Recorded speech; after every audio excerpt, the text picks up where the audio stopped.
a free, we call them where the whole world is contributing to it, to writing the program. So it's a global open source of some of the smartest 3D printing people in the world.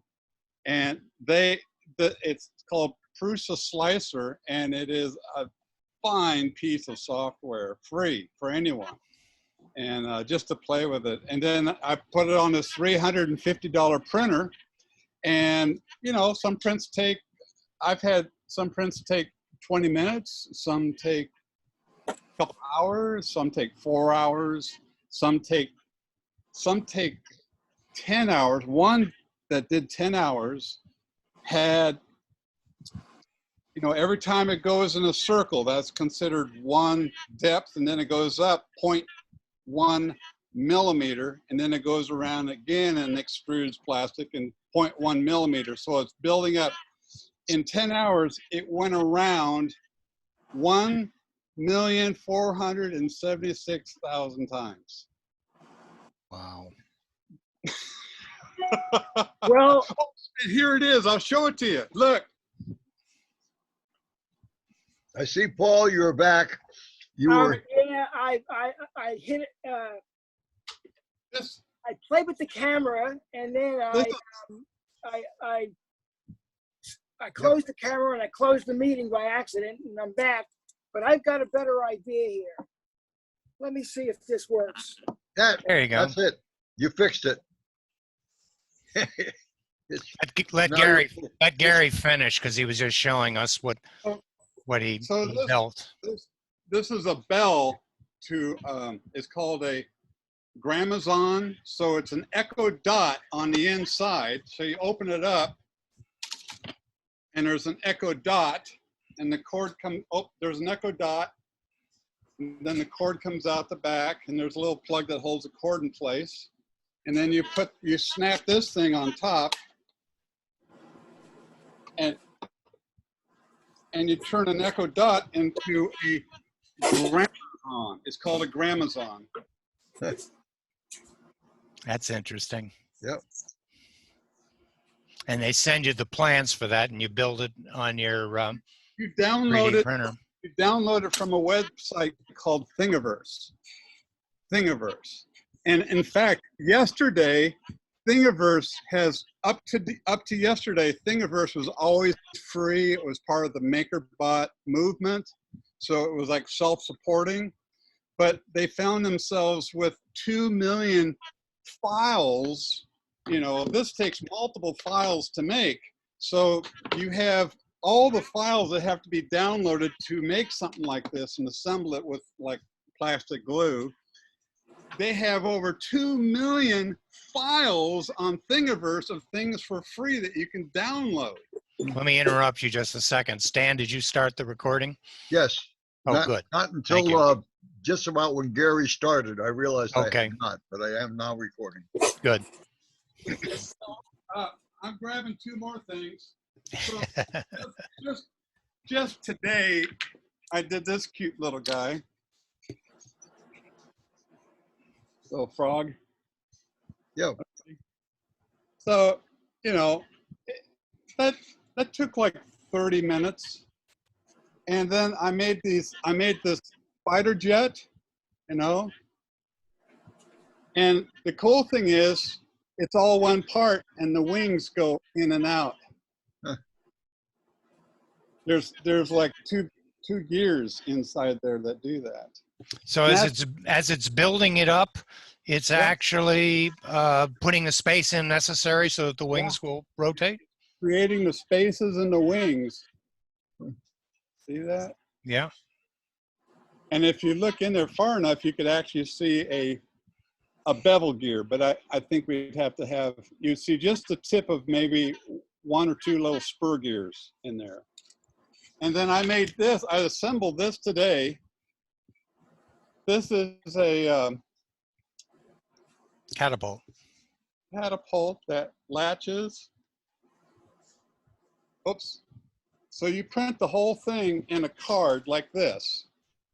And then, you know, you pull the string and you know, whatever you put in there. So this had to print. It probably took about 4 hours to print it. The material cost maybe $1, maybe $2. But you know, I don't spend much attention on them because I download the file, I slice it from my printer, I put it on a thumb drive, stick it in the drive, hit run, you know, print, and then I run off and I do my stuff. And this is always kind of going in the background, so it's always fun to, like, every so many minutes, you know, come back and check on it and how many layers did it do and how, you know, is it going, doing a fill or doing an outside line. And there's all kinds of fills that are just amazing. A Prusa Slicer is an amazing program, and it's just totally free to anybody. You just need a $350 printer to do all this. And I make I have these CNC machines here. Oh, here I'll get a picture of a CNC machine.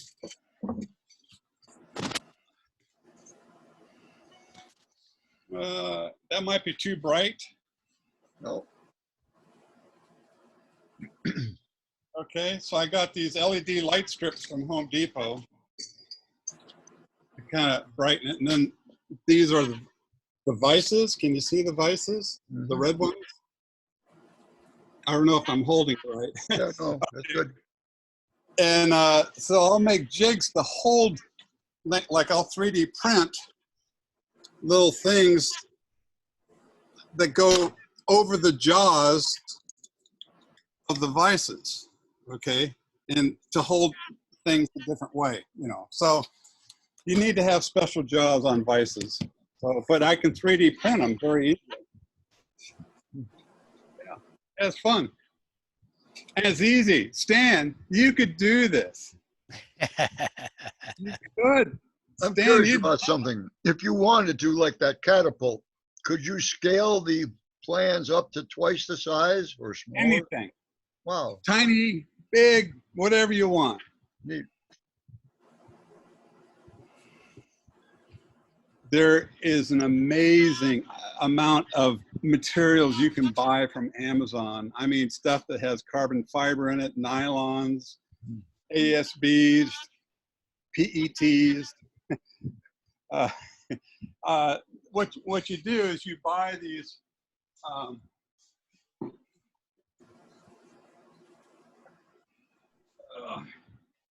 you buy these things called filament. Okay. Mm-hmm. And in these boxes, there's usually a box with the bag, and in here is the filament. So you take the filament out. Check this out. So this spool is totally round. Okay.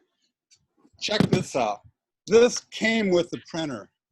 So that spool, whoop, make sure it doesn't roll off the table. Okay, it's fine. So let me get the alcohol out of the way. So what you do is you, let's see. Okay, you can see the spool, can't you? Yes. Here is a roller. There's 4 rollers, and this thing just very easily can be pulled and pull the filament out as the so then it's got, so say, where's the spool? Okay, there's a spool, and then this little device here is a filament sensor, and if the filament runs out, it senses it ran out, and then it tells you, well, put another roll in or put another color in, and it just resumes, and it doesn't ruin the print at all.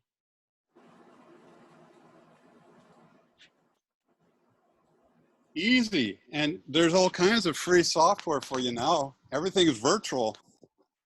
You can get Tinkercad for free. Tinkercad, just put in Tinkercad on your computer, register, and it's free. You can do amazing things with it. So Paul wouldn't have to go all around town looking for parts. He could build everything in his garage. That's true. He could build car parts. Hard to find parts. Or airplane parts, Paul. Now, this here's made out of corn. Well, that airplane part I put in, those 2 aluminum plates hold the whole airplane off the ground by bolting the basic landing gear to the main spar. So that's a real special thick plate.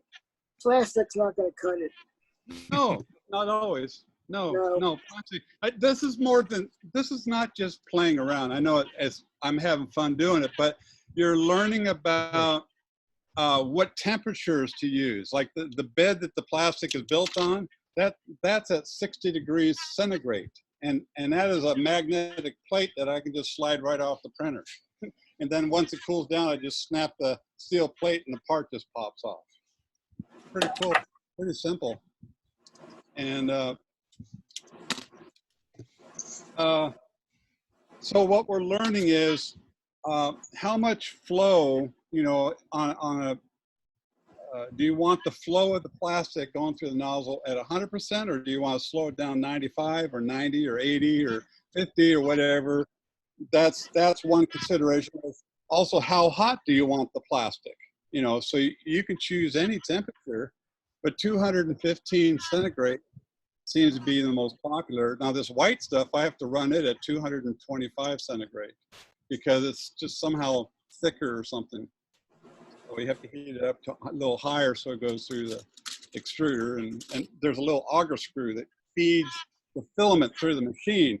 And if the filament is sort of soft like this is and light, and it can't push the filament through the jet fast enough, then it will cause the auger screw to like make a ratcheting sound. And it's actually like digging into the plastic filament.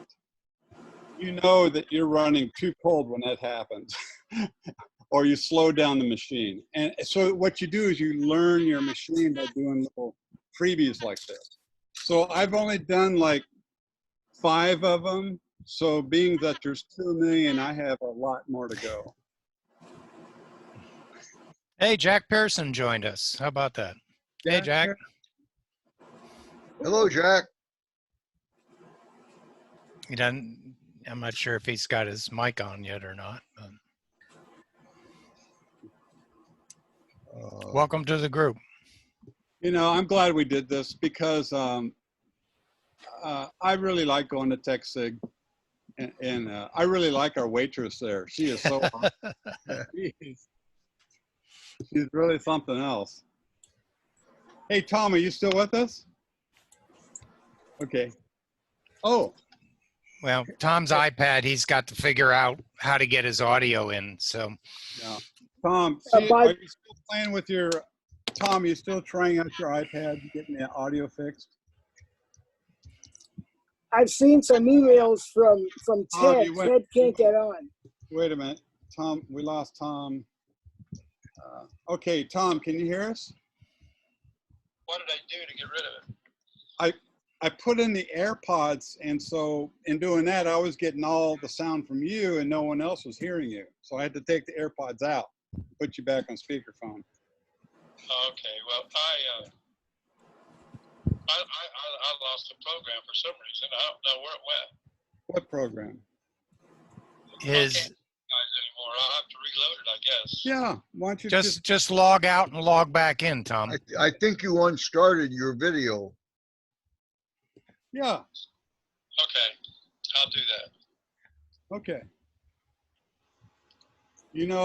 I made so many of these jets. I wound up giving away 10 of them. Well, you'll have to bring some for everybody in Yeah. our group when we get back to meeting again. Yeah. Hey, anyone with a good experience with a grocery store? Oh, yeah, Yes. that was Tom. Tom did a Walmart. Hey, Tom. Yeah, I got you back. Okay, but the audio is coming through my phone, but that's okay. But when you picked up the food from Walmart and they came out of the store and put it in the trunk of your car and you already prepaid, and then you could hit a button and close your trunk automatically from your seat, of course, right? Yeah. And so there's no human contact, but other than them touching whatever on the bags The or whatever, boxes. the boxes, the bags, and everything. Yeah, yeah. Well, they just had it in boxes. There wasn't no bags. So did you do it through Walmart or was it through one of those like Instacarts? No, Walmart's got an app. You download it, and when you open it up, it gives you the different things you can purchase. And if you see something you want, you touch it. And like I ordered a certain size of cheese, a bigger bag, and they didn't have that. They had it in smaller bags. But they give me 3 smaller bags, which was slightly more than what I got in a big bag, and they charged me less for it than the big bag because they said they'd always charge less if they had to substitute. Yeah. And they asked me if that was all right, and if I didn't say no, it wasn't, they just assumed that it was all right. Did they charge you extra for bringing the groceries out? No. See, I called Publix and they don't do it at all. You have to hire Instacart. Yeah, Walmart, they got their own people. They had about 12 parking spots, and we had a Special. real good experience. We Yeah. got there, and we were the only ones that pulled in, and we were in and out in less than 10 minutes. And someone pulled in beside us just before we left. But Shirley's sister went to the Walmart in Sanford, and she had to wait about 20 minutes because there's so many people ahead of her. But when you sign up, they give you time to come, or you pick a time that you can come. Okay. And if it's open, you can come then, because they probably got so many parking spots and they can do so many an hour. But like I said, we were supposed to be there at 1 o'clock, and we were there right at 1 o'clock, and we were the first ones there. And they got a phone number up there to call as soon as you come in. You call that phone number, and they bring your box out. And Gary, I talked to somebody wearing one of those green shirts at Publix, and it is Instacart, but if you get online and place your order, they will pick it and you can pick it up at the curb, and there's no charge for that. Oh, I didn't know. Okay, well, see, that's what I even called the store and they couldn't even give me a straight answer of what it cost. It's all new to everybody. And Aldi's is doing the same thing. You can pick it up at the curb. If you have it delivered to you, I think it's $5 if it's not over 35, and over 35, it might even be free. So, same thing with food. And I just went to Publix today and spent a half hour in the store. Probably only about 20% of the normal people shopping. No lines. I was through checkout in 5 minutes. Everybody kept their distance. Only place I saw gloves was at the fish counter, where the guy, had gloves on. Yeah. But so when I got home, I sprayed everything with Lysol, wiped it down before I brought it in the house. So, it all depends on what you think your level of exposure has to be. That's all. I think it's a good idea if you are satisfied with the ability of the host shop to pick what you want from a web order and to bring it out to the curb. That's fine. I'm the kind of guy that likes to go up and down the aisles and put stuff into the cart. I want to choose my own bunch of bananas and weigh the heft of the cantaloupe or whatever. My daughter, single mom working, she doesn't have time for that. So she's buying a lot of stuff from Amazon and having it delivered. I have over $35 too. But my bananas, they picked really good ones because I'm real particular about the bananas I pick, and they were real good. And we had onions, and they didn't pick. There's a lot of rotten ones sometimes. They picked really good stuff. I mean, there wasn't any bad stuff in the cart.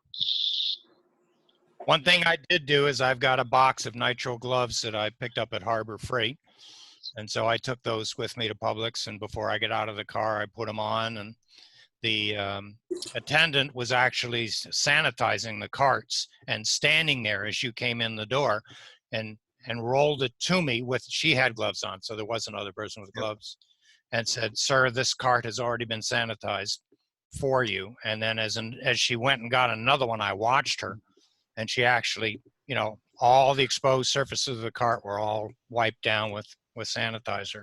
So they were, they were taking precautions. Hopefully none of us are going to get it. Well, now if we keep everything virtual. Well, Stan, you want me to show a little bit of the thing that's occupied my time, more time than I really care to admit? Sure. Okay, so to see what I'm doing, if right now you are seeing me in the center of the screen as I'm talking, you're in the speaker view, and that's fine. Oh, And no. Okay, so you want to be out of the grid view. You want to be in the speaker view, so you see me in the center of the I'm screen. new at this. Oh, I see. Okay. And what I'm going to do is share my screen, and I have 2 monitors, and so I'm sharing my screen on the right-hand side. So if you see it just did in a tiny little box, it'd be hard to see what I'm looking at. But if I'm in the center of your screen, then you should see everything that I'm looking at. It's a game. It's a game. It's called Game of Thrones. It's Okay. put out by GT Arcade. I'm just going to take a wild guess and say there's several 100,000 playing worldwide. I could be off by a factor of 10 because I'm just in one little alliance of 100 people, and there are 12 alliances in this particular kingdom, and there are 64 kingdoms. And in my alliance alone, let me just go to my alliance screen here and go to members.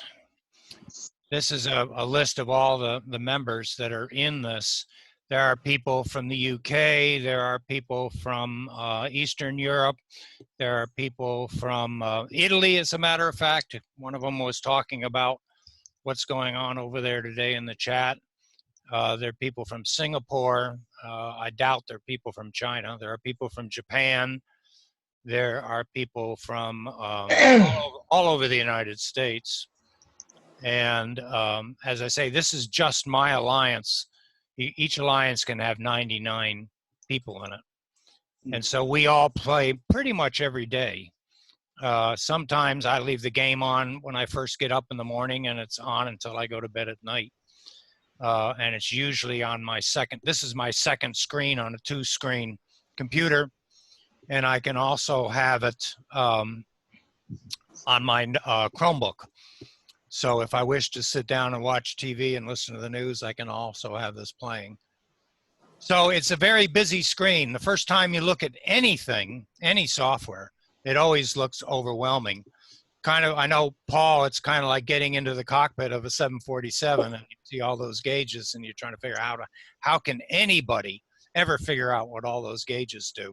It's that kind of gestalt where you're looking at stuff and you literally have to learn the interface.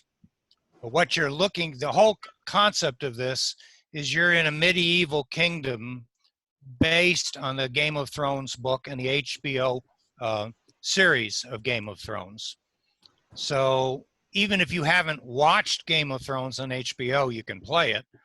But for those, and what attracted me was there's so many civilization type games out there that I really wanted something that was associated with Game of Thrones. So this attracted me. And I see my dragon is just taking off here in the background. He's one of my dragons, and he's getting ready to make a tour of the city. So we can follow him around as he goes around the city. And he doesn't really do anything. This is just, interactive graphics that are on all the time. And if I caught him at the right time as he comes around to make his run. There's a lot of noise in your background there. Let me just turn off my filter. Okay, and there I think he's getting ready to dive for a fish, so we'll follow him. Well, he was. All right, he has to make another tour before he dives for a fish. So it's just, some of but I mean, that's just the attractiveness and the innovation that these guys have put into it. So this is the inner city, and the inner city resides in a world. which is your kingdom. So this is my kingdom screen. My character's name is Peralin here in the center. And all of what you saw resides in this castle. Let me see if I can zoom down into it. It doesn't let me, well, it does let me get that. And at the moment, my castle doesn't look like the other castles because I have set it up for gold mining. So if you can see, even on that tiny little scale, I've got a little gold mine train that's moving in and out, in and out. And I'm manufacturing gold, which is one of the currencies to build stuff. And then you can zoom back out. And as I said, there are about 90 some odd people in our alliance. And what alliances tend to do is gather in a hive. They call it a hive. So what we're looking at is these are many of the other players in our current alliance, all laid out in a very strategic location in front of a place called the King's Landing suburb. And in King's Landing, you have a great city. And King's Landing is probably this is where the Iron Throne is located. And we happen to be in the middle of a castle siege right now. So players of different alliances are fighting for the control of King's Landing. And the last I saw, it looks like some of our guys left already. There's only a few people around. So they're probably out right now trying to capture some of the other castles. So aside from just playing a civilization game where you yourself are building up resources, building up your castle, building up your troops, going on quests, doing different things, then there are events which we happen to have going on at the moment. So there are different events. There's a mobilization event. There's a Battle of the Long Night. Those that know Game of Thrones know that the Night King came in and attempted to breach the wall and conquer Westeros. So we have an Army of the Dead event that's going to take place in 15 hours tomorrow. And my whole alliance is going to join 4 other alliances, and we're going to go into our own special space, and we're going to battle the Night King and his undead. So that's just something to challenge the alliance as a whole. Let's see now here's somebody's just asked me to help them. Here's somebody that's asking for assistance because, okay, we have on every group of people, there are bullies, okay? So this being social media, it sort of is a microcosm of what's happening out there. You know, just as there's bullies in the real world, there's bullies in social media. So the particular alliance called Hellmaker, H-E-M, is one guy with about 20 accounts spending thousands of dollars, literally thousands of dollars on his hobby or his compulsion to build up an entire alliance made up of he himself in multiple accounts that does nothing but attack on other people over and over and over and over again. And what you can see right now, he is attacking one of my let's see. So Hellmaker's, I'm going to be under attack. So what I have done while this event is on, let's see if I can find out where he's attacking me. I have filled out, there he goes. All right. Right there, he is attacking a camp that I put in place. Okay. Oh, wow. So while some of these people are out fighting the battle, here's Hellmaker, who's embedded himself in our hive. He calls himself Sir Hellmaker. And then he's got Hell's Mother and Hell's Muncher. And they're all out there, just trying to attack me. So let's see, I guess he killed off my camp. Let me replace the camp and see if he's still, if I can. I got to be able to zoom in there and replace that camp. No, I can't. All right, so he's not going to let me get in there. Let's see. There we go. I'm going to occupy that spot again. So I'm going to send a bunch of bowmen. I'm going to send 10,000 bowmen. Well, 11,110 bowmen. So there's my bowman marching to go fill up the camp that he just attacked. Oh, somebody just came back in. Oh, no one just took it. So I got to recall them. Okay. Otherwise, I'd lose them. Okay, so I saved being attacked. And now I need to go in there and let's see.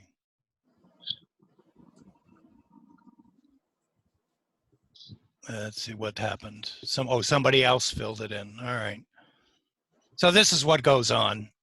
And I'll lose a bunch of guys, and I don't care about it, because now what happens is I've been attacked, so I got to go back to my city and take a look at my hospital. So there's my hospital, and my hospital's strong enough, hopefully. You know, he got of my 10,000 bowmen, he killed 7,390, so I can resurrect them. And I need to spend 10,000, 22,000, 52,000, 152,000 wheat in order to resurrect these guys. Wow. Which I just did. So this is the kind of interaction that goes on in the game. You're spending wheat that you garnered yourself during this game. Right. When you said Hellmaker has spent $10,000, is that real dollars or dollars? Yes, that's real dollars. If I show, let's take a look at the shop. So what you do is if you buy black diamonds, for example, okay, and black diamonds are on a 1 to 10 basis. So let's see if I can show a recharge. Let me get it over here. Okay, so here is the Gatorcade store. So $1 will buy me 10 black diamonds. $20 will buy me 200 black diamonds. And if I reveal that I actually have in my inventory, I don't know, can you see up in this right-hand corner? I have 566 black diamonds. That's $56.60. So at one time in this game, I actually put $100 in to get my black diamonds so I could buy some strategic things. So it's like any hobby. You spend money on a hobby. I spent money on this. But at the same time, I also have buildings in my out area. Okay, so if I zoom down in on these buildings, 25 is the highest level you can raise a building to. So here's a hospital. These hospitals can heal people.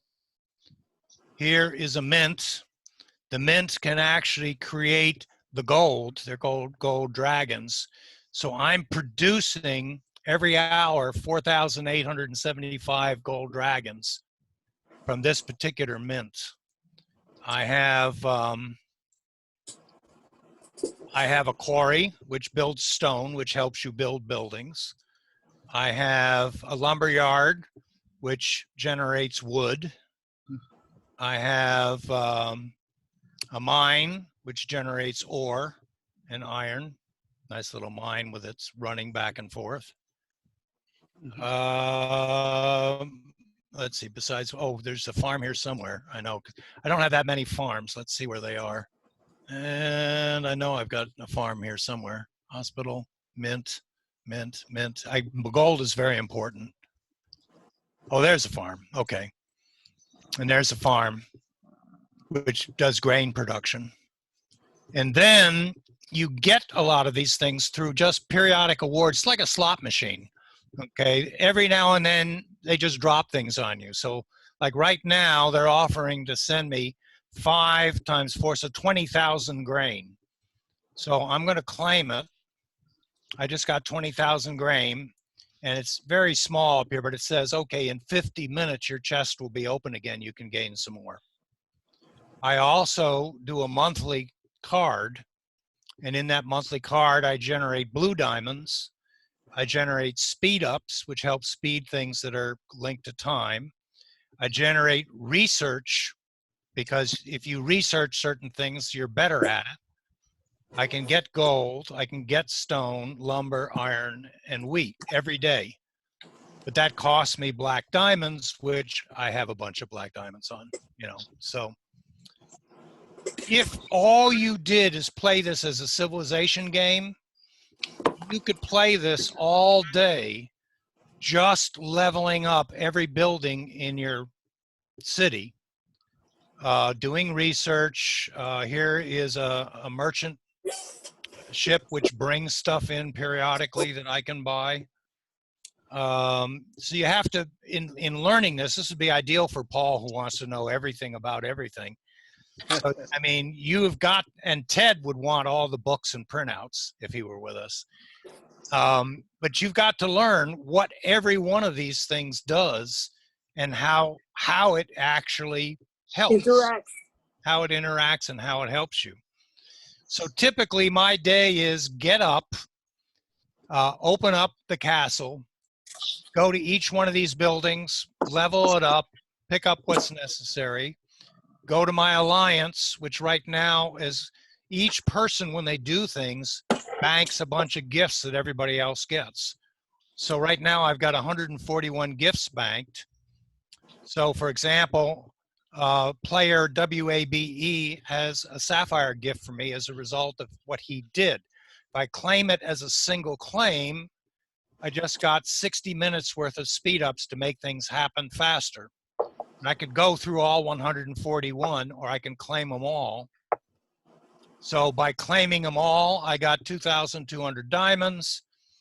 I got 600,000 gold dragons. I got 600,000 iron. I got 450,000 stone, wood, and so on and so on and so on and so on. So if that's another reason to join an alliance, not just for social contact and for protection, but also in order to build yourself up. A single player just going in and creating a castle from level 1 to try to get to level 25, which is what my castle is right now. And I mentioned that my castle is set up as a gold mine. I also have the ability to make it any one of a number of different fortresses. So if I were to make it this fortress that looks like a pyramid, I get active bonuses if I do that. My health improves by 10%. My training improves by 5%. I can train 5,000 more of my troops, and my hospital can treat 5,000 more people. So there are times during the game when you want to have different stats.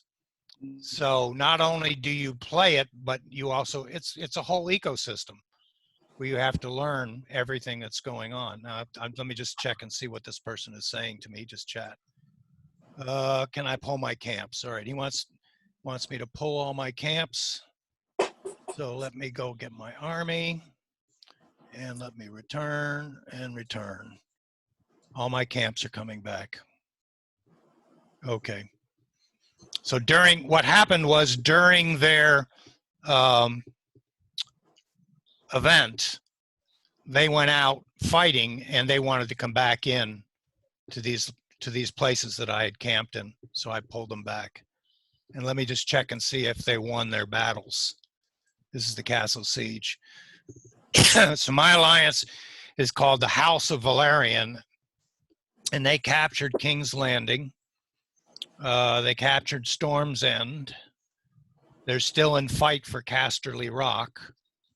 They got an hour and 26 minutes, so this is active. And Eyrie. These are all places in Westeros, which is in the Game of Thrones universe. So here's one of the castles they're fighting for.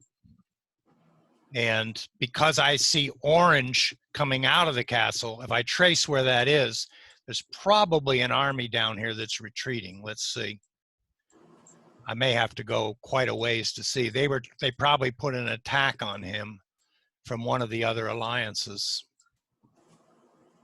And this is literally thousands of kilometers in size. I'll show you real quick what it looks like. I may not be able to get down and, well, there he is. All right, let's see where he is. Oh, I lost him. All right. He just pulled and moved his troops. Here is Westeros. The wall is right up here at the top. I don't know. Yeah, can I? Yep. Okay, so here's the north, and here's the wall where the Night King tries to come into Westeros and take it over. There's Winterfell, if you know Game of Thrones. We are down near, come on, show me Highgarden. Well, it's not, our city's here, but Highgarden's here, and a lot of the other cities. Let's see what the wall looks like. All right, so there's Castle Black at the wall up north, and the Night King is back here somewhere. And I mentioned that we have an Army of the Dead event. It transports everybody to another protected space on another server, and we're all placed up here to protect the wall against the Night King that comes to raid us. And that's a fun event as well. 930 kilometers from where my city is right now. Questions? Why do I do it? I'm crazy. Everybody's got to be somewhere. Yeah. Yep, that's true. All right, let's see. Detail on this is just incredible. The way Oh, you it is. move around and zoom in and out. And earlier, Mike showed me the dragon actually catching a fish. Oh, yeah. Throwing it up in the air and then flaming it to Yep. cook it. And here's where I actually, they added this about 6 months ago. Previously, all they had was they talked about dragons. Okay, so what they've done now is I have raised. If I click on him, see he reacts to me. I'm clicking on him, and he can. I haven't gotten him, so if I get him mad enough, I thought he would actually shoot flames at me. But what it is essentially is I can increase his skills with different skills that I can buy with points that I earn. Like this particular skill will increase my resource speed of gathering stuff. This one will increase defense of my cavalry. And I just received some awards that just popped in. And let's see, what else can I do here? Oh, that was, okay, it's 8 o'clock, it's reset. It's a 24-hour period, so everything's just reset. And then about 3 months ago, they introduced a second dragon. Okay, so here's my young dragon, and he's been out exploring, and he's just returned. He brought back some rabbit meat, some goat meat, and some infantry health. So I'm going to claim those. Come on, give them to me. And he doesn't want to give it to me. Come on, give it to me. Well, I might have to, there we go. He's giving it to me. All right, now like I can also click on him and get him to do things. Yeah, so I can get him to move around. So now what I basically want to do that he's back is I want to send him out exploring again, and I can choose how long to send him out exploring, 1 hour, 3 hours, 6 hours, 12 hours.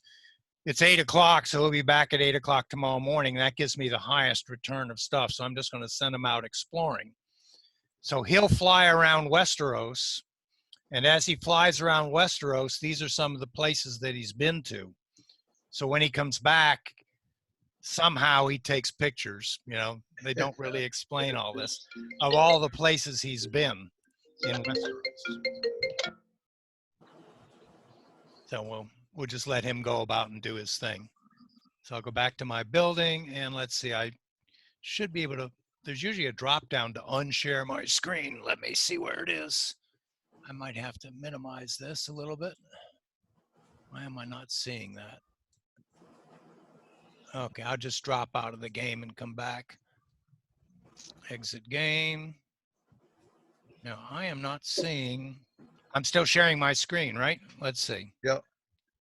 Oh, you put me in the presenter mode. Okay.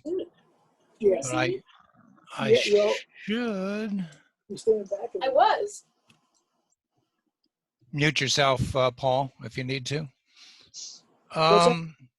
Mute yourself if you need to talk to Mindy.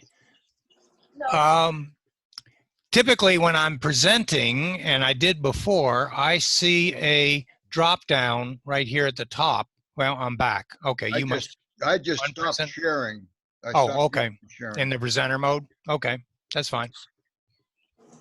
All right, so that was my grand presentation tonight. I've got a few other things to talk about, but go ahead. Go to the next. All right. Who's next? Gary, you've done, Dick, you got anything for us?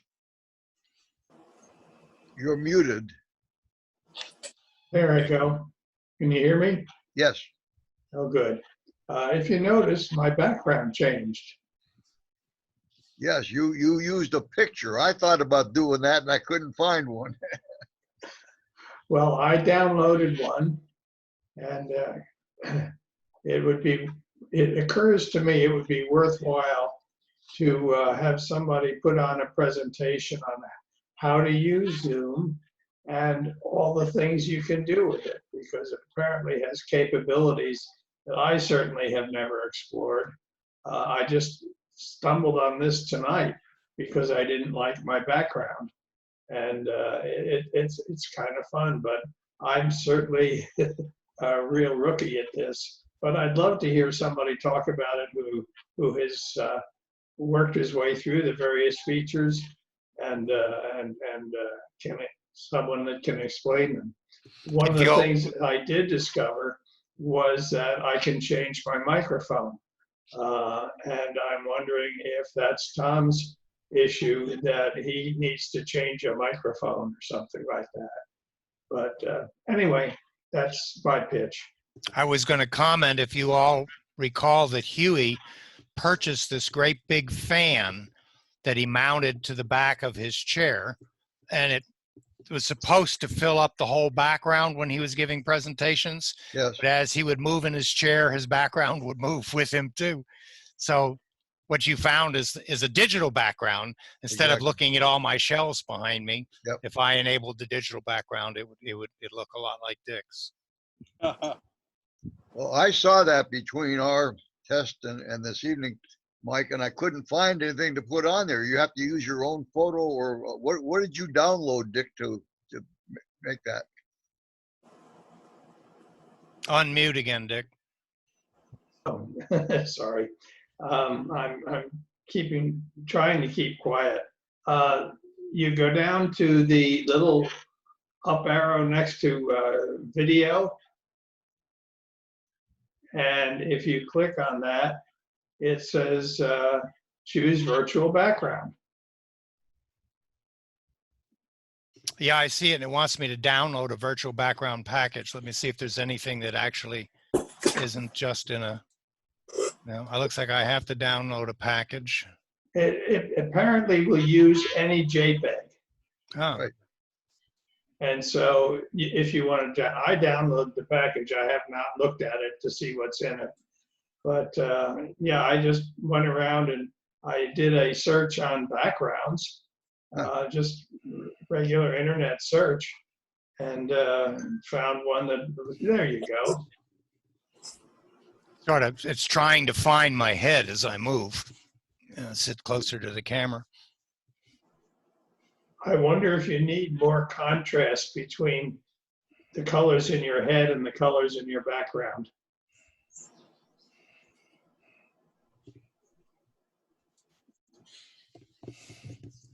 Oh, that's nice.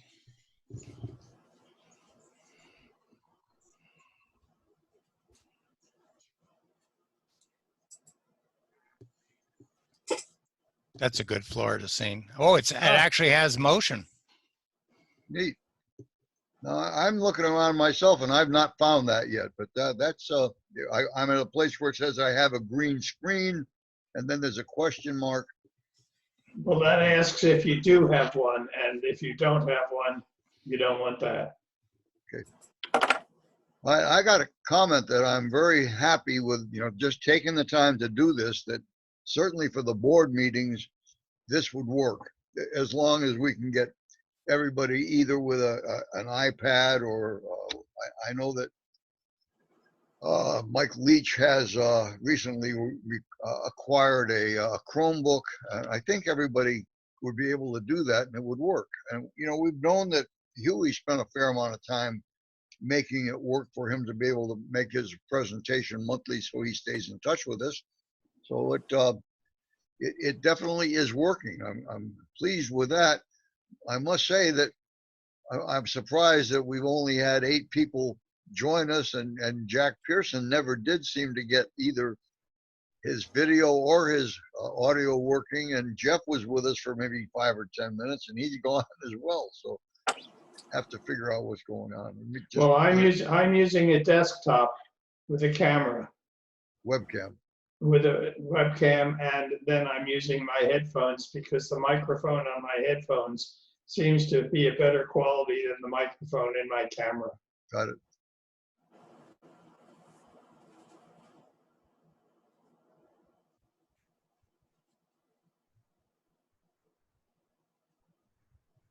Ah, look what I just did. I was looking around a little bit more. I found a picture, so that's interesting.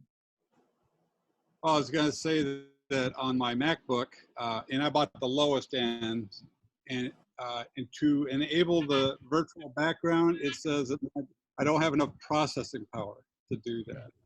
My gosh. But it says if you put a green screen behind you, it may work.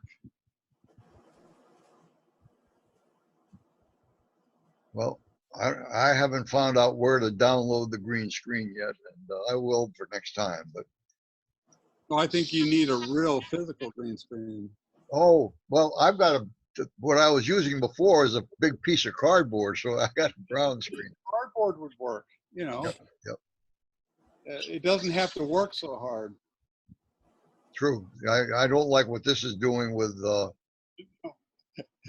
I can hide self-view. You're a little blotchy. You got TER written on your forehead. He actually does, you know.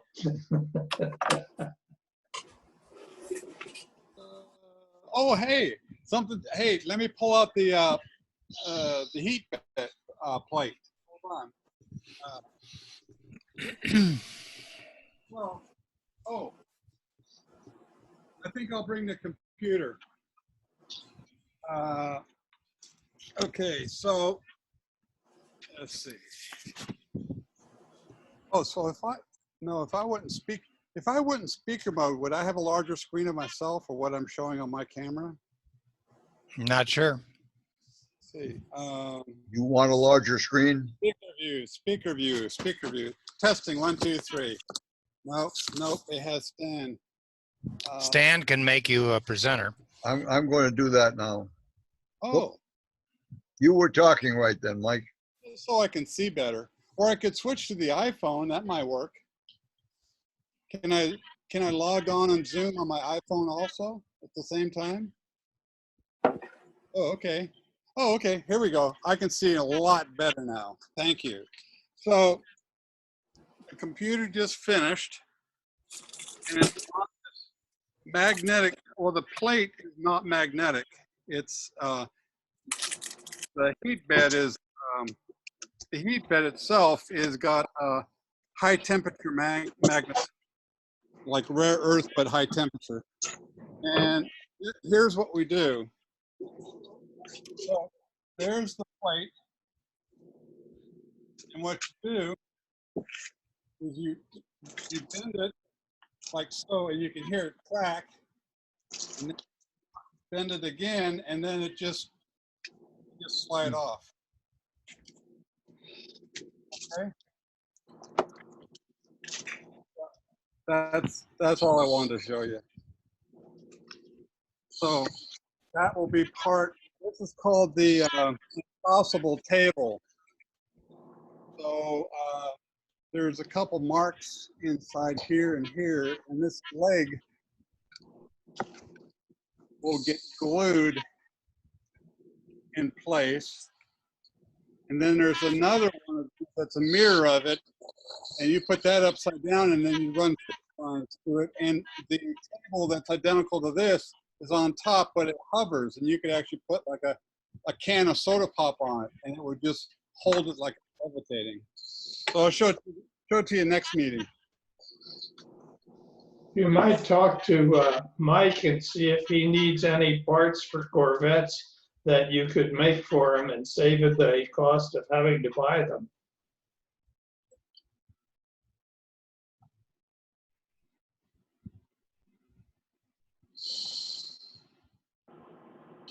Mike, you're muted. Yeah, I'm muted. Am I on now? Yes. Okay.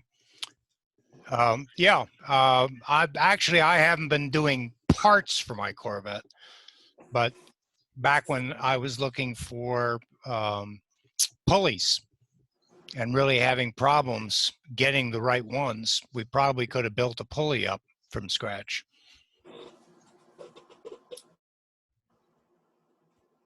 That would have been interesting to try. Gary, can you hear him? Yes, I can. Okay.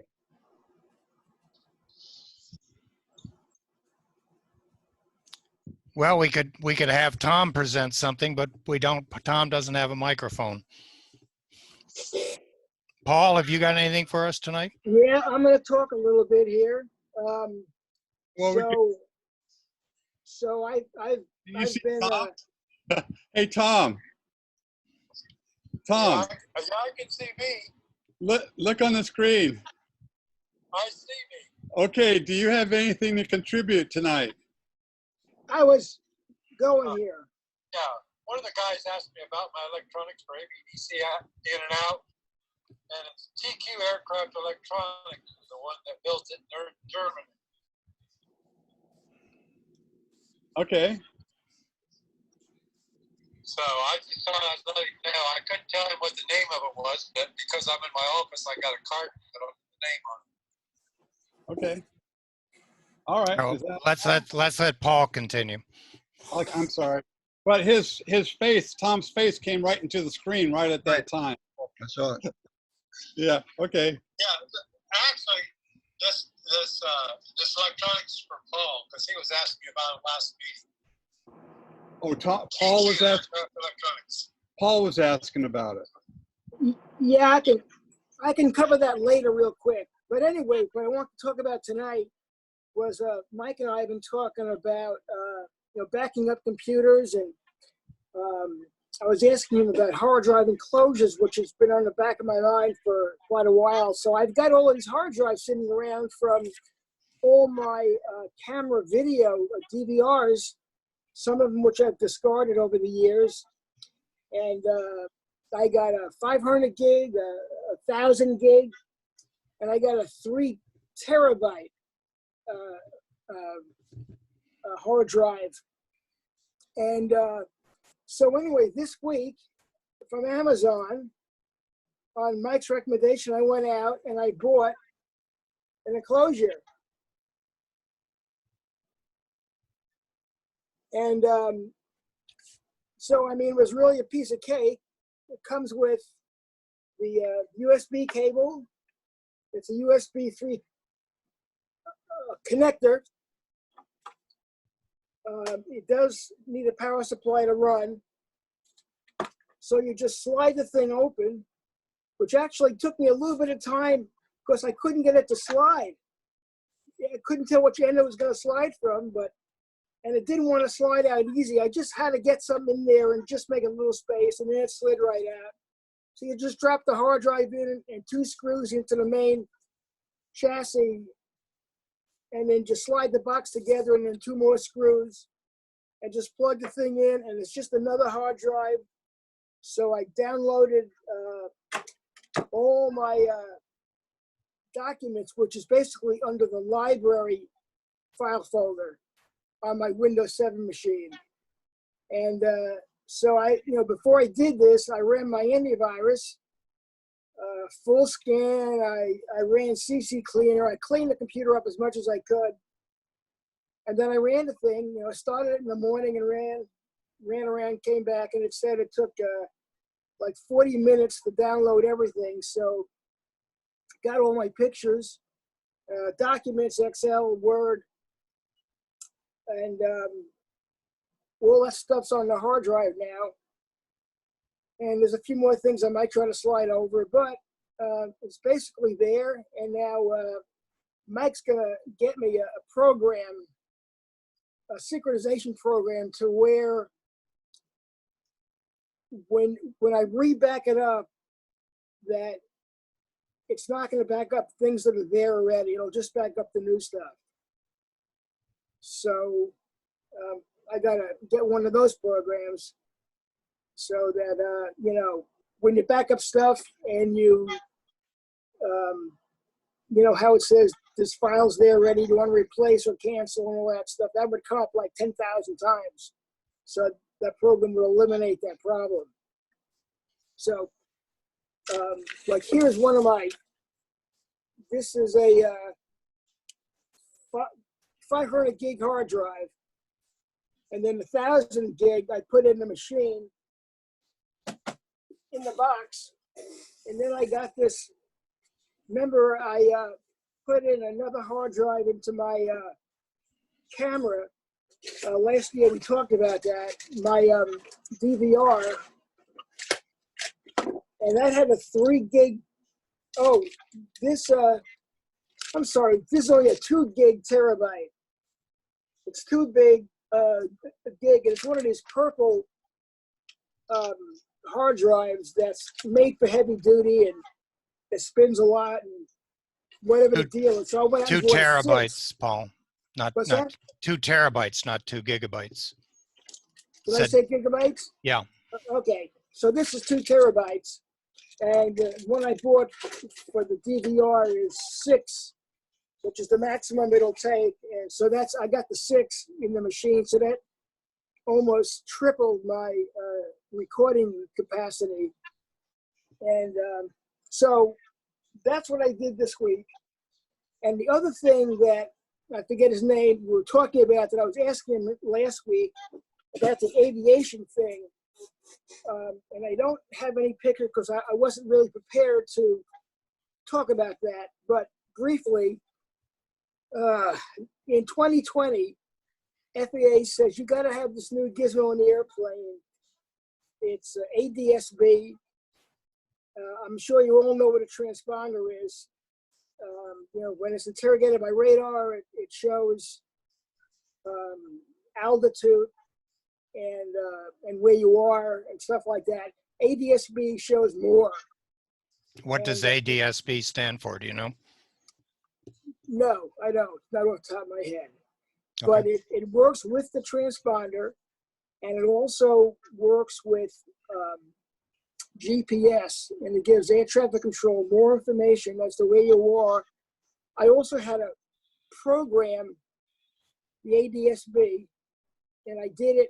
You have to do it outside so it can talk to the GPS satellites, and I did it with my my iPhone. And you got to program in your N numbers, the aircraft ID number, and some aircraft speeds, and just some basic stuff about your airplane. So when that stuff goes back to air traffic control, they know a whole lot more about you. So, you know, the word is don't mess up, because they got you by the short hairs these days.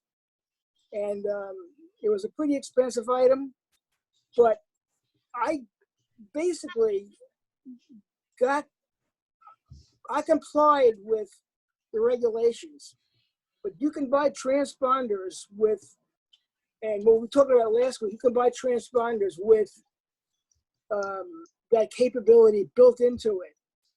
And, you know, you're talking about an additional antenna on the airplane. You're talking about a piece of gear that is about $6,000, and then you're talking about an additional box here and a lot and more wiring. So it's a bigger deal. And when my ADS-B basically installs into the tail of the airplane, the tail cone has got the white light.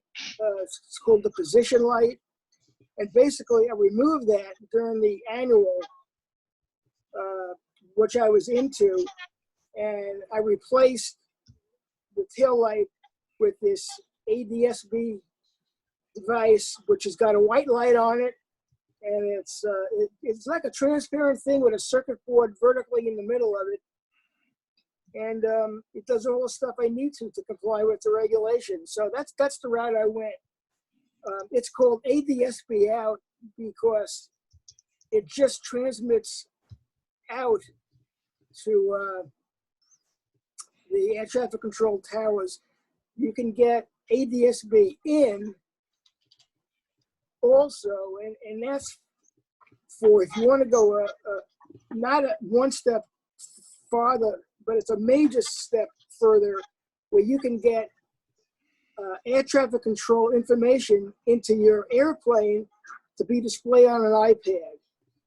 I don't do that kind of flying. I don't need to invest thousands and thousands of dollars to just be joyriding around the airplane, around the skies the way I basically do, or just fly around. If you really do some flying, you can see what the airliners can see. You can see everybody around you, and it's kind of like radar. It's kind of I like just looked it up, Paul, and it's called Automatic Dependent Surveillance Broadcast. yeah. And it says real-time precision, shared situational awareness, advanced applications for pilots and controllers. Right. So it was a big hit to the general aviation because here you've got these airplanes flying around here, like J3 Piper Cubs and all these really airplanes that are just for fun for flying around. And some airplanes don't even have an electrical system. You still got to hand prop them, and they're flying around with handhelds that are inside the airplane, and the guy's got a headset and a head boom, but they're still handhelds, and they're really airplanes with no electrical systems, and that's the kind of radios they have. And to invoke that, that's just it was a big hit to the general aviation industry to go this way. So you had to do it, you had to suck it up, and you just had to do it if you wanted to stay in the air. So anyway, that's what we were talking about last time. And the suggestion he made to me, which I did check out, and I did talk to the people who he suggested, or I went a step further, and it was an investment that would have cost me over double. And I just didn't feel at this time I wanted to go in that direction, since I was also doing a big repair on the airplane during the annual. So I just went in the basic direction I had to do to comply, and that was about it. So that's what I basically did.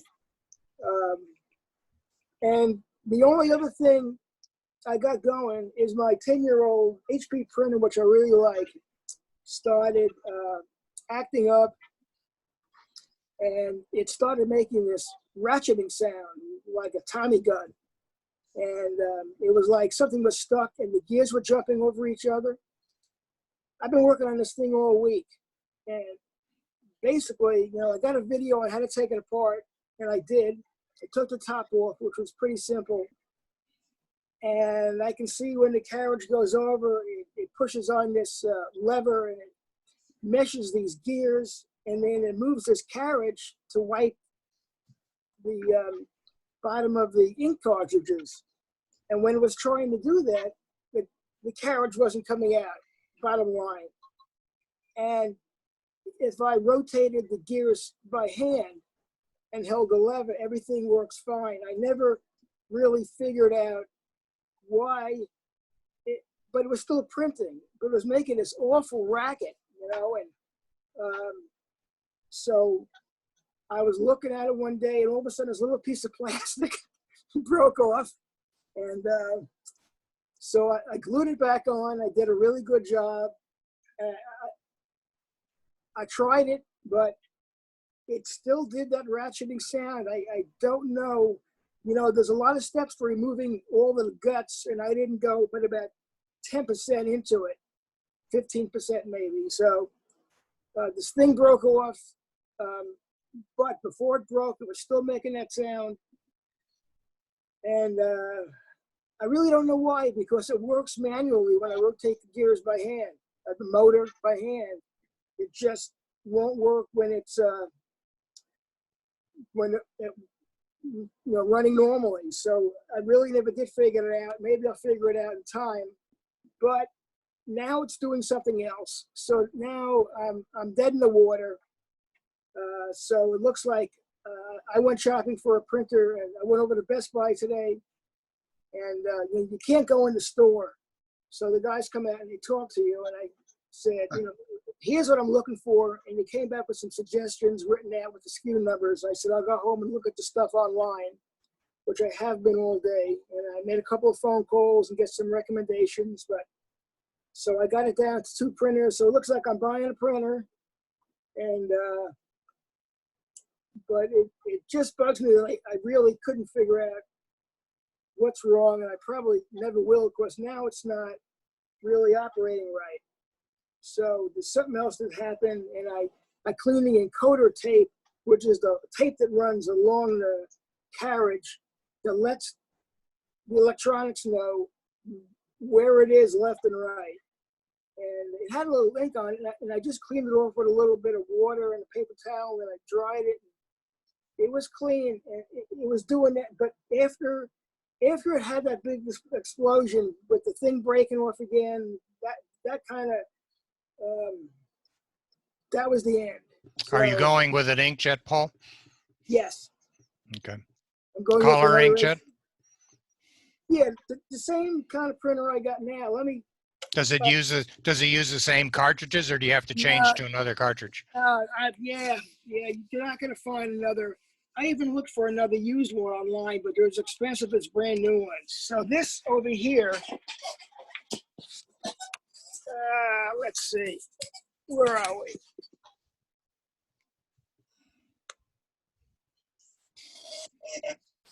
Well, not a lot of, well, there it is there. How old is it? It served me well. I think I got it back in 2010. Yeah. So it's done really well, and I really liked it. And Printers these days are basically throwaways. And it's well, yeah. for the companies too. The prices are so low. Right. They make their Well, money on the supplies. I'm looking at one that's $90, which is similar to what I got here.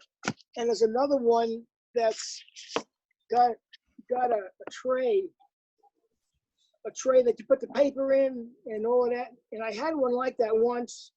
I liked it. This one, you put the paper on the outside, but I don't print very much. So when I want to print, I shove the paper in, I print, and I put the paper back up on top. Because I normally don't use the printer, but hardly ever.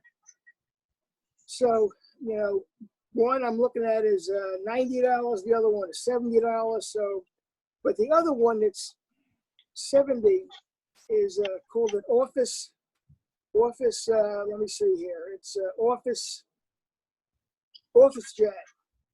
But the thing, I'm looking at the dimensions. It's too big for my space. It's got an automatic feed to make copies, but it's just too big for my space. It's almost an inch below my console here, my cabinet. So I think I'm going to get the other one. It's $90. It's real similar to this. It's almost like my wife's. She's got a tray. She's got an HP also, but yeah, I got a whole bunch of spare cartridges. I'll probably put those on eBay and get what I can get for them. Well, try to buy something that your wife, if you're buying cartridges for your wife, maybe you can buy a printer that has the same kind of cartridges. Yeah, I think she uses a 62, and these I'm looking at use a 63 and a 64. Mm-hmm. It's really hard to go down that road. Hey, 2 other suggestions. Can you hear me? Yes. Yep. All right. Number 1, if you really don't print that much, then when you need to print, you could put your file onto a thumb drive, take it to your wife's computer, and print it on hers. Oh, well, I can do one better. I can just, download the stuff and do a wireless transfer to hers also. Oh, she has a wireless printer? Yeah, hers is wireless, and it's in the living room. Oh. And Yeah, she's Then got a you- wireless printer, and she basically prints from her MacBook. Then sitting on the couch. you don't need to use a thumb drive. So you don't need two printers. But if you did want your own printer, I would like to suggest that you can still get a monochrome Laser. laser printer, usually for much less than the inkjets, and you get a cartridge. It'll do 2,000 or 3,000 copies, and it'll cost you maybe 1 or 2 cents a copy versus 10 or 12 cents per sheet that you're printing on a. Right. And it never clogs. Yeah. You know, I have had a a- funny story to follow up with that when you finish. But yeah. before I bought this in 2010, I had a mono laser jet, laser, which I had for a lot of years. It worked really well, and but then it was getting sick also, and I ended up buying this one, which was pretty good. But I think I like to have the color feature also.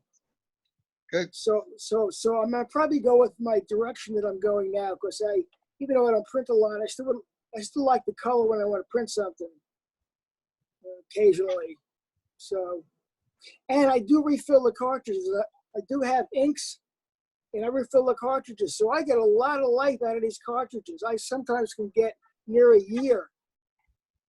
You know, I keep them full, and I got an Excel spreadsheet that I kind of keep track of when I fill them. Because if you don't fill them often enough, you know, they dry up if you don't print a lot. So I kind of have a little routine that I keep them full, and I don't overfill them. I just kind of put in, you know, about 1.5 liters, not a liter, a milliliter, 1.5 milliliters Okay. of stuff. And I just kind of, you know, if I get off my schedule and they go dry, I found out there's no recovery. There's no recovery once they start skipping. Show's over. I've never been able to bring one back. So as long as they're still printing and you're filling them, you're still in the circle of life. So that's all I got. Okay. Very good. Gary, if you can put a bracket on that for your head, you might be able to sell that to a stand. Now get it to Tom's iPad so he can hear us. Tom thing. Okay. Tom's trying to say something here. Tom. Okay, I don't think he explained ADS-BN out very well. ADS-BN, any airplane that's got bits out, it's much better than radar. It's quicker and more accurate than radar. So any plane coming your direction, or any direction really, within 25 miles, it tells you how fast it's going. It tells you what direction it's going, how far it is from you, and it tells you what type of airplane it is, so you can watch for it. ADS out, it needs a transponder. Even if you bought the deal for the tail thing, which is about $1,800, this company from Germany built a transponder with it built in, and so it can give a signal out, let you know what kind of airplane you're flying, how fast you're going, and what direction it's going in. And actually, radar, you have to be real careful because of all the different airspace that we fly in. They can be as much as 2 miles off, so you got to be real careful when you're flying just strictly radar. The ADS in and out is really a fantastic thing, and when they get it all running, it'll be wonderful.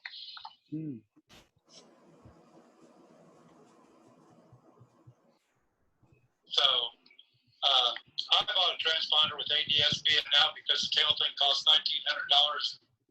I was going to have to use an old transponder, so I just bought a transponder with it built in for $2,200. It gives me ADS-B out.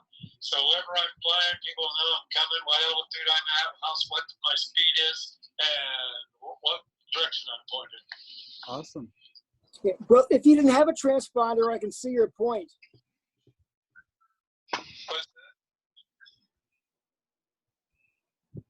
You know, I already had a transponder. Okay, well, I had an old one, but I didn't even want to use it very bad, so I just, what did it cost you, $1,800, $1,900 for the tail deal? 1650. That's a good deal on it. But you could have bought a brand new transponder with all the crap in it for $2,200. If you already had a transponder that's working properly, that's probably all right. I had an old one. I wasn't sure whether it's going to work or not, so I just bought a new one, and I thought it was a good deal. And it was made by TQ, and they're a German aircraft, and they build all the electronics for the big aircraft company over there.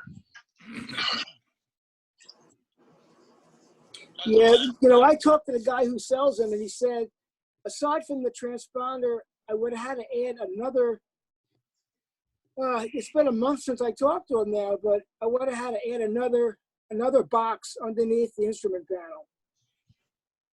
I think for GPS, not sure. I think it was a GPS box for the transponder.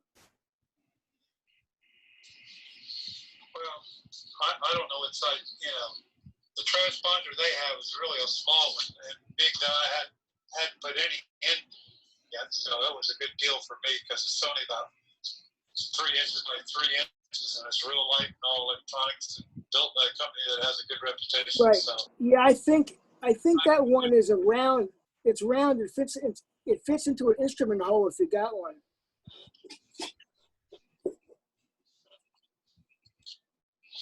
Yeah, but after 2020, we're going to all need them. Well, you don't need them as long as you find the areas that don't need them, but there's not very many areas that don't need them anymore.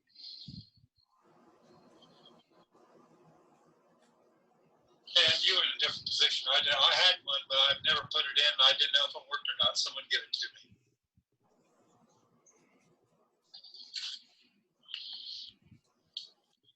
Anyhow, ADSM being out is going to be wonderful for airplanes because they'll know where everybody's at, what speed they're at, what altitude they're at, and what direction they're going, and what kind of aircraft they are. And that's more than radar ever tells you. You can see they'll tell you it's a blip and how far it is, whether you're on a collision course, but that's about it.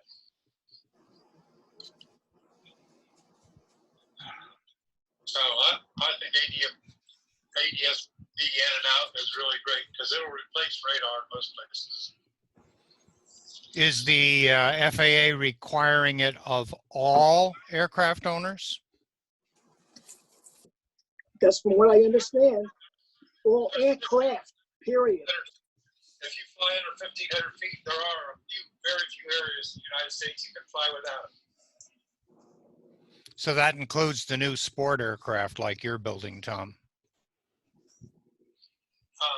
No, mine's pretty much, mine will have to pretty much show it. But some of them, they have, if you're flying like an old airplane that has no electrical system, they make some exceptions. But even then, you have to make all kinds of arrangements to get in certain airspaces. You just can't fly into them like you used to do.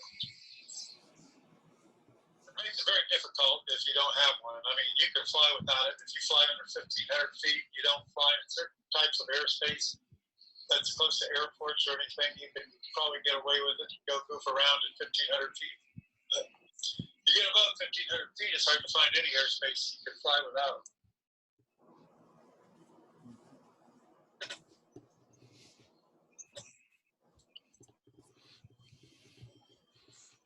Okay. I just thought I'd throw that in. I was listening to him, and he apparently didn't know everything that they're good for. This is going to be a really great system. Like I said today, the suggestion is if you're flying and you have radar, and you shouldn't get within 2 miles of any place you're not supposed to be in because it might be off as much as 2 miles.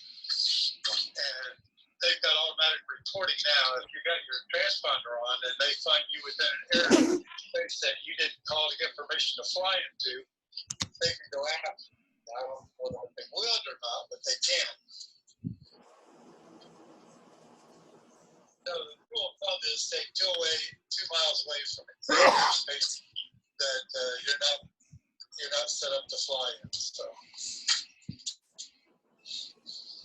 I lost Tom's video. Me too. We'll get you straightened out, Tom, before the next one of these meetings. Yes, absolutely. And by the way, I asked everyone if they could hear me because I've been experimenting and I've been able to switch back and forth between Paul and Tom and Mike, but I cannot, I don't see myself on the small vignettes up there. So you don't see me either, do you? Yeah, I see you, Stan. You do. I see you also. Well, Just change back and forth to the gallery view and then the present and the speaker view, and you'll see yourself. I thought for some reason I had done something to my own video. I mean, I could do this, and then I think you don't see me because I just moved the little slide across the thing. Okay, that's great. This is really, we're getting used to it, and this has got a lot of merits to it. So who's next? Stan, I was looking at my email from TechSIG, and I see that Ted Goodwin. Ted tried to get in and was unsuccessful. So I thought you should know that. I sent him the meeting ID number and said, go to your iPad, open up the Zoom app like Paul did, and just type in the meeting ID, and he should be able to join us.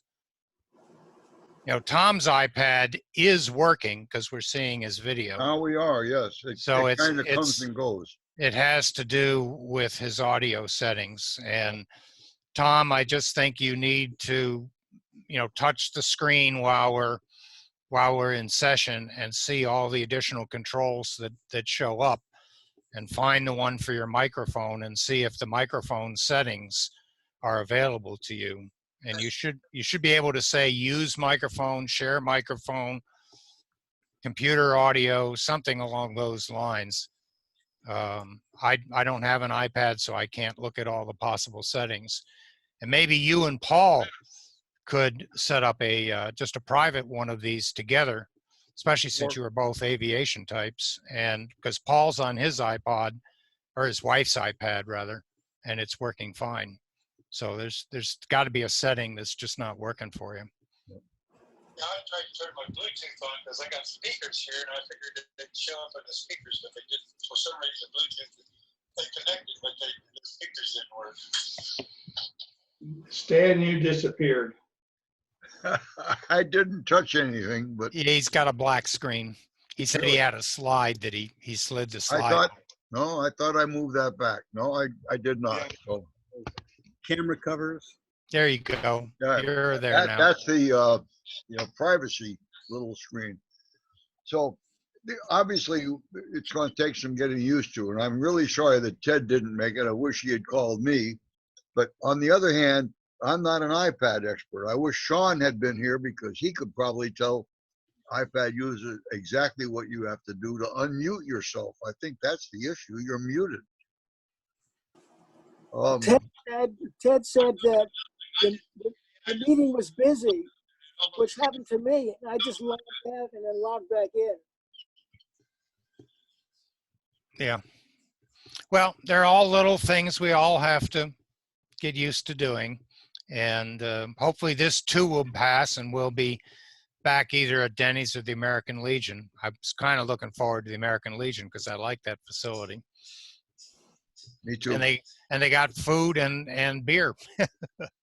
Is the Wi-Fi better at the American Legion? I think definitely better. From Good. what I saw. Yes. Well, the speed test came in much higher. It was like 15 versus 5 or 6 at the Denny's. But They have 2 routers at the American Legion. The newer one has both the 2.4 and the 5 gigahertz. And unfortunately, the club's computer does not have the 5, which has got a higher throughput. But even the club's computer, I thought, did fairly well on it.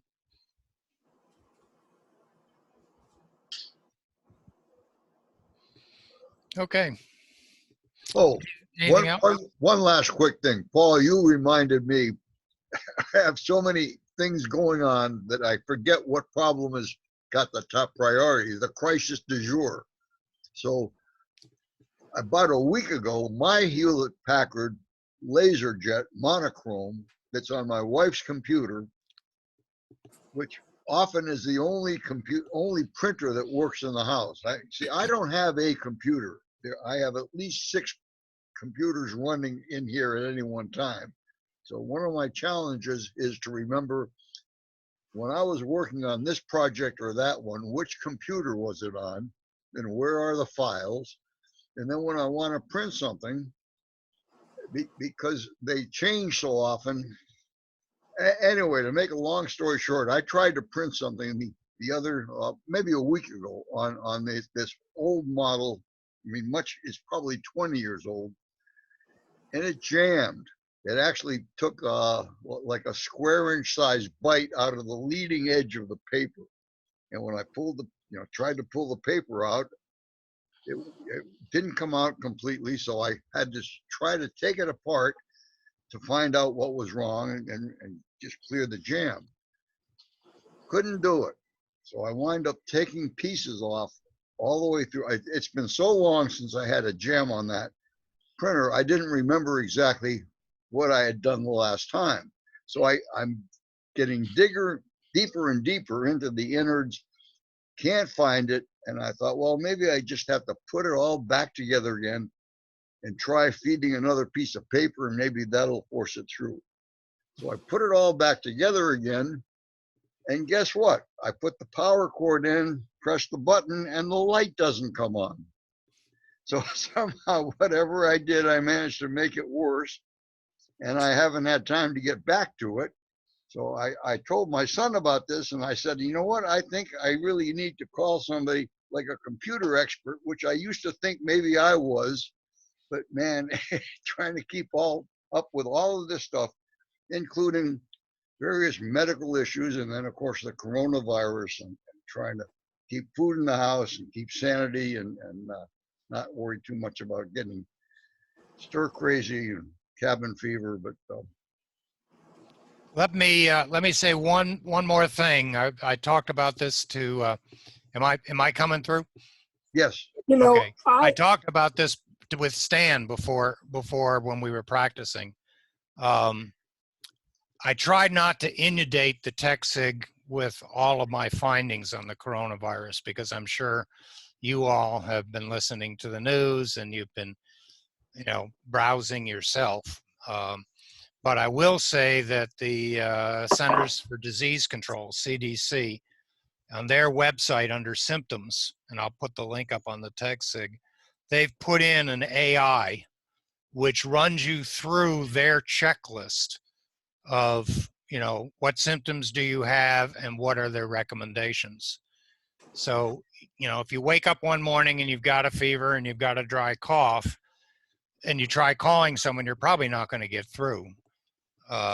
So you can at least go to the CDC's website and enter the information in the AI, and theoretically, it's going to come up with all the recommendations for you, theoretically. Now, having said that, my wife went to a physical wellness visit last week against my my urgings not to go, but she went anyway, and talked to the physician's assistant, which is seeing the wellness patient. And so I sent her in with a list of questions. And the first question was, what if my wife or I wake up in the morning with 103 fever and a cough? And he said, this is what he said, go to the CDC's website and check out the symptoms and see what it says. That was his advice. Don't call him. That was his advice. And then the second question was, okay, same situation, but my breathing is an extremis, and I'm either having trouble breathing or I can't breathe, or it's really bad. I'm having an attack. And his answer was ER. He wrote it down on this list. She said, what are you saying? He wrote down ER, as if to say, go to the ER. Well, I've talked to my doctor friend, Stan knows him, Dr. Larry Kaplan, and he said, ERs aren't going to want to see you as a walk-in. ER don't want to see anybody as a walk-in. So the bottom line is, if you can't breathe, you dial 911. And actually, you shouldn't be dialing 911. Someone else at the house should be dialing for you, because if you dial 911, you're obviously well enough to dial 911. So somebody should dial 911 and say, my husband, my wife isn't breathing, had a fever earlier today, and we need a response now. Now, whether you get that response, who knows? But that's basically the situation we find ourselves in. The only people really that are being seen at emergency room are those that are brought in by the ambulances. And I understand here in Oviedo, and Paul said he saw tents going up down on Colonial Drive, that the Advent Health is setting up outdoor tents now to process patients so they don't actually bring them into the facility and infect everybody. So that's another possibility. They've had those. Go ahead.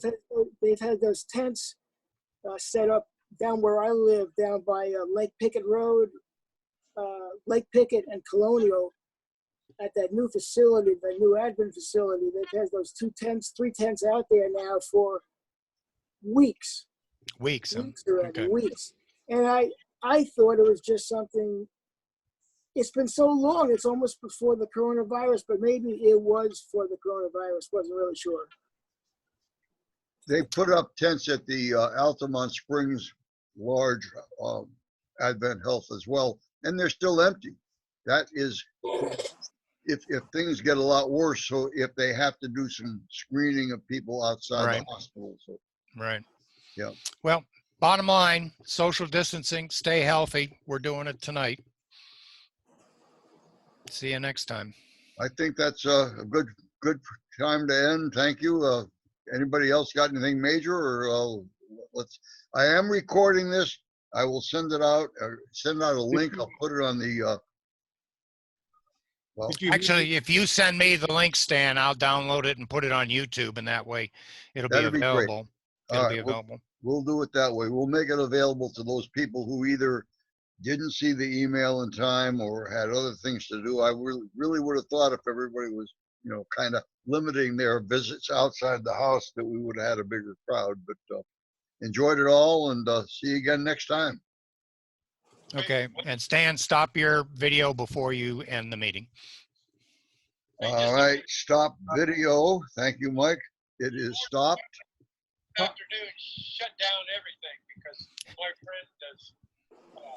Can you hear Tom? No, He's saying shut down everything. I'm going to end the meeting and shut it down. Yes. Thank everybody for attending. Okay, thank you. Thank you all. Have a good night. Stay safe. Okay. Bye. Okay. Hey, this is Tom. Hi there. I quit Zoom. Okay.